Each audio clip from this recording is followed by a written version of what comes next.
नमस्कार. कैरीचे आळे घालून लोणचे कसे करावे या माझ्या रेसिपीला तुम्ही भरभरून प्रतिसाद दिला यासाठी धन्यवाद.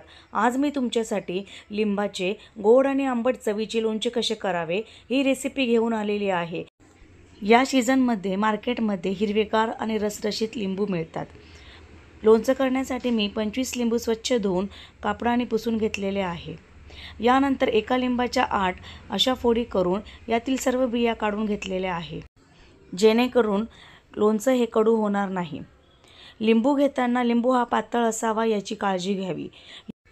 अशा प्रकारे मी सर्व लिंबू कापून घेऊन यांच्या बिया ह्या वेगळ्या करून घेतलेल्या आहे. लोणच्यामध्ये मी काही मिरच्याही घेतलेल्या आहे. मिरच्या ही ऑप्शन आहे, जर तुम्हाला हवी असल्यास ते तुम्ही टाकू शकतात. मिरच्या ह्या घेऊन त्याचे सुद्धा बारीक तुकडे करून घेतलेले आहे आणि त्यातील बिया ह्या काढून घेतलेल्या आहे. मिरची ही बारीक करून झाल्यानंतर याला थोडेसे मीठ लावून घेतलेले आहे. यानंतर लिंबू आणि मिरच्या एकत्र करून थोडा वेळ मी मुरण्यासाठी ठेवलेले आहे.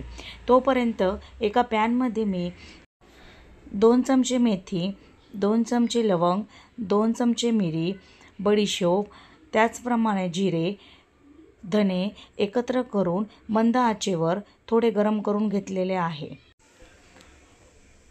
यानंतर 1 वाटी मोहरी मी गरम करण्यासाठी घेतलेली आहे.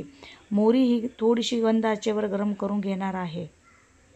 मोहरी गरम झाल्यानंतर चवीपुरता अर्धी वाटी मीठ मी घेतलेलं आहे. मीठ हे गॅस बंद करून थोडंसं गरम करायचं आहे, जेणेकरून त्याच्यातले पाणीही शोषलं जाईल आणि लोणच्यामध्ये पाणी सुटणार नाही. सर्व मसाला मी मिक्सरमध्ये दरदरीत करून घेतलेला आहे. लक्षात असू द्या, हा जास्त बारीक करायचा नाही आहे. आता एका भांड्यामध्ये लिंबू काढून यामध्ये मी बारीक केलेला मसाला अर्धी वाटी, 1 चमचा जिरेपूड, 1 चमचा धनेपूड, अर्धी वाटी काश्मीरी लाल मिर्च, अर्धा चमचा हिंग, 1 वाटी मोहरीची डाळ, चवीपुरता मीठ हे सर्व टाकून आता एकत्र करून घेणार आहे. आता वरून मी 1 वाटी गूळ टाकून घेतलेला आहे. गुळाचं प्रमाण हे तुमच्या पद्धतीनुसार कमी किंवा जास्त तुम्ही करू शकतात. वरून आता मी कोमट केलेले तेल हे टाकून घेतलेलं आहे.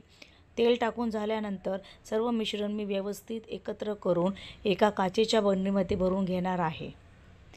साधारणतः 8 ते 10 दिवसांनंतर लिंब हे व्यवस्थित मुरून झाल्यावर लोणचं हे खाण्यासाठी तयार झालेलं आहे.